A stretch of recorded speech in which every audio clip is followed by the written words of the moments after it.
నమస్తే అమ్మ. నమస్తే అమ్మా. అమ్మ, మహాశివరాత్రి. ఈరోజు మనం శివుణ్ణి కొలుస్తాము. అలాగే రోజంతా కూడా ఉపవాసం ఉంటాం. రాత్రిపూట కూడా మనం జాగారం చేస్తాము. అవునమ్మా. శివరాత్రి అనగానే ముందుగా గుర్తొచ్చేది జాగారమే కదమ్మా. అవునమ్మా. తర్వాత ఆయనేమో అభిషేక ప్రియుడు.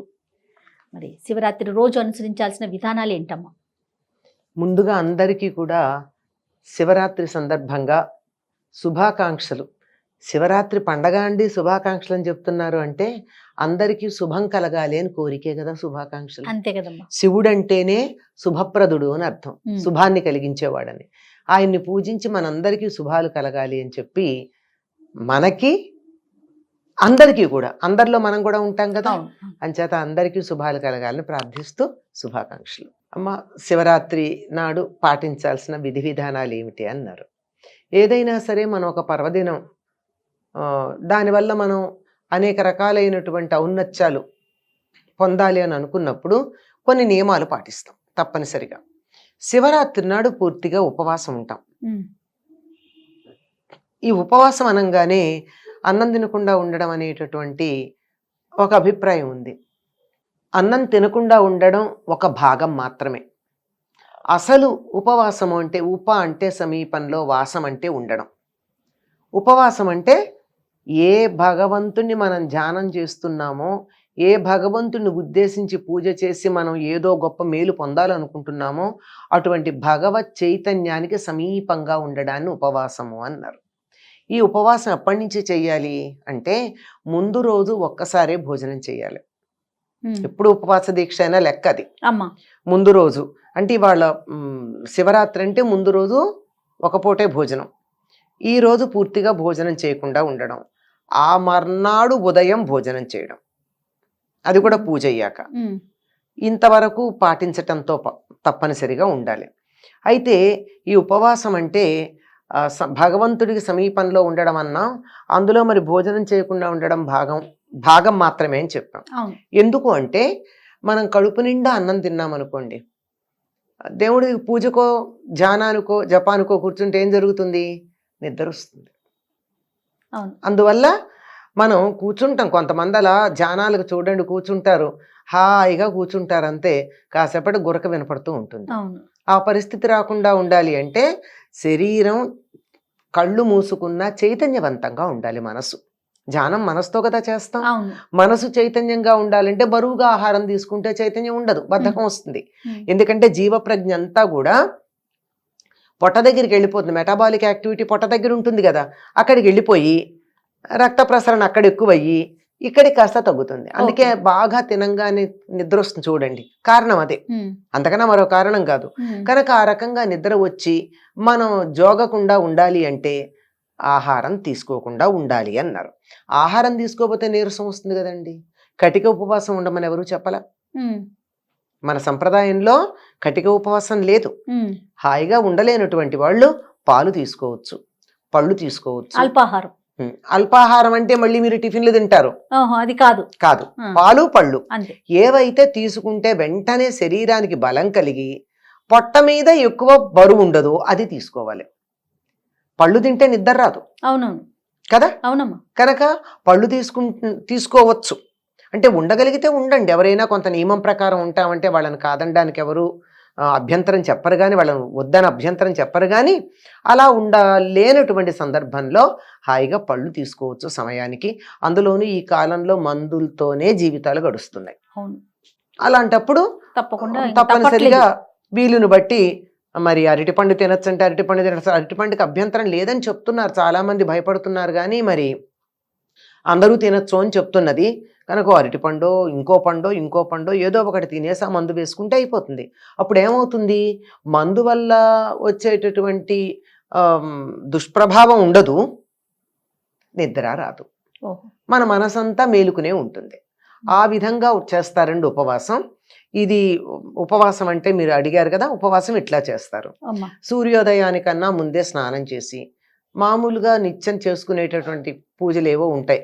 అంటే సంధ్యోపాసన చేసేవాళ్ళు సంధ్యావందనం చేస్తారు, గాయత్రి చేస్తారు, మామూలు నిత్యం చేసుకునే పూజ ఉంటుంది.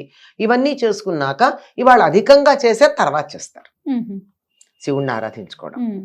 అలాగే మీరు మేలుకోవడం గురించి చెప్పారు, రాత్రంతా మేలుకుంటారు, దీన్ని జాగరణ అంటారు. జాగరణ అంటే మేలుకుని ఉండడం. మేలుకుని ఉండడం అంటే ఏమిటి? మనకు ఒక టికెట్ మీద 2 సినిమాలని ఒకప్పుడు సినిమా హాళ్ళల్లో వేసేవారు.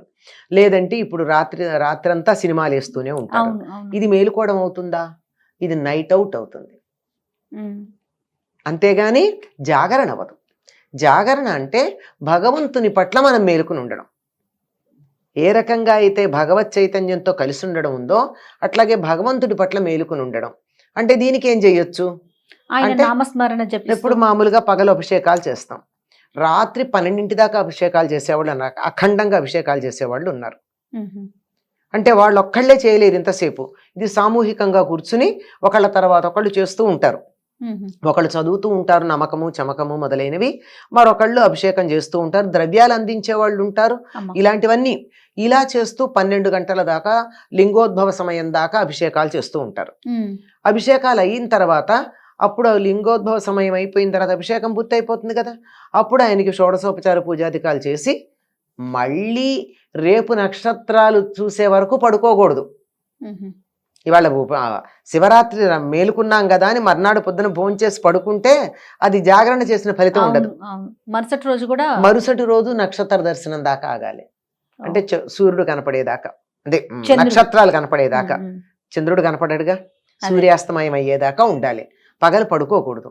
ఆ పగలు పడుకోకుండా ఉంటేనే ఈ జాగరణ ఫలితం ఉంటుంది. ఉహు, మరి ఏం చేయాలి అప్పుడు అంటే మీరు ఇందాక చెప్పారు కదా, శివనామస్మరణ చేయొచ్చు, శివకథ శివుడికి సంబంధించిన హరికథలు చెప్పుకోవచ్చు, శివపురాణాన్ని చెప్పచ్చు, ఉమ్, భజనలు చెయ్యొచ్చు. లేదు ఎవరైనా శివుడి గురించి 4 మాటలు మాట్లాడితే నలుగురు వినొచ్చు, అమ్మ. నలుగురు ఒకళ్ళ తర్వాత ఒకళ్ళు మాట్లాడచ్చు. ఎన్ని కార్యక్రమాలైనా ఉంటాయి. మొత్తం అంతా శివ సంబంధంగా సమయాన్ని గడపాల్సి ఉంటుంది. ఉమ్, శివుణ్ణి తలుచుకుంటూ సమయాన్ని గడిపితే అది జాగరణ అవుతుంది. ఉమ్, జాగరణ అంటే అంతే మేలుకుని అదే స్లీపింగ్ టాబ్లెట్స్ చేసుకుని మేలుకుని, లేదా ఇవాళ ఇంట్లో వంట లేదు రాత్రికి కూడా మేలుకుని ఉండాలి అని చెప్పి ఇల్లు సర్దడం ఇట్లాంటి పనులు పెట్టుకుంటారు కొంతమంది. అమ్మ. పెట్టుకుంటే కూడా తప్పు లేదు, కానీ పని చేస్తూ నోటితో శివనామస్మరణ చేయటం. జరుగుతూ ఉండాలిగా. ఉమ్, చేసే పని మీద కన్నా దృష్టి పని యాంత్రికంగా చేస్తూ అవునవును నామస్మరణ చేసుకుంటూ ఉంటే బాగుంటుంది. ఓకే. కనుక ఇది ఉపవాసము జాగరణ అన్నదానికి ఉన్నటువంటి యథార్థమైన అర్థాలు ఇవమ్మా. అమ్మ. వీటిని అర్థం చేసుకుని చేసినట్టయితే బాగుంటుంది. శివుణ్ణే తలుచుకుంటూ ఉండాలన్నది ప్రధానమైనటువంటి ఆయన అంశం. ఉద్భవించిన రోజు కూడా ఈ రోజే కదా అవునమ్మా. కానీ శివ పార్వతుల కళ్యాణం కూడా చేస్తారు కదా. అంటే శాంతి కళ్యాణం అన్నది ఉందమ్మా. ఆహా. శాంతి కళ్యాణాలంటే నిజంగా కళ్యాణం అయిన రోజున మ్యారేజ్ యానివర్సరీ కాదు, ఆ, అది శాంతి కళ్యాణం. ఎప్పుడైనా చేయొచ్చు. ఇప్పుడు తిరుపతిలో 365 రోజులు చేస్తారా? ఆహా. చేస్తున్నారు కదా. ఆ, వెంకటేశ్వర కళ్యాణం అంటే మరి అన్ని నిత్య కళ్యాణం రోజు కదా. పెళ్ళయింది ఆయనకి? అవలేదు కదా. ఉమ్, శివపార్వతుల కళ్యాణం దీనికోసం చేస్తారు. శాంతి కళ్యాణం అన్న పేరుతో ఒక దేవాలయాన్ని ప్రారంభించినప్పుడు కానీ, బ్రహ్మోత్సవాల్లో కానీ, యజ్ఞాల్లో కానీ, మొక్కుకున్నప్పుడు కానీ ఎప్పుడైనా కళ్యాణాలు చేయొచ్చు. ఆ రకంగా శాంతి కళ్యాణం చేస్తారు. దాన్ని శాంతి కళ్యాణం అనే పదమే వాడతారు. ఉహు.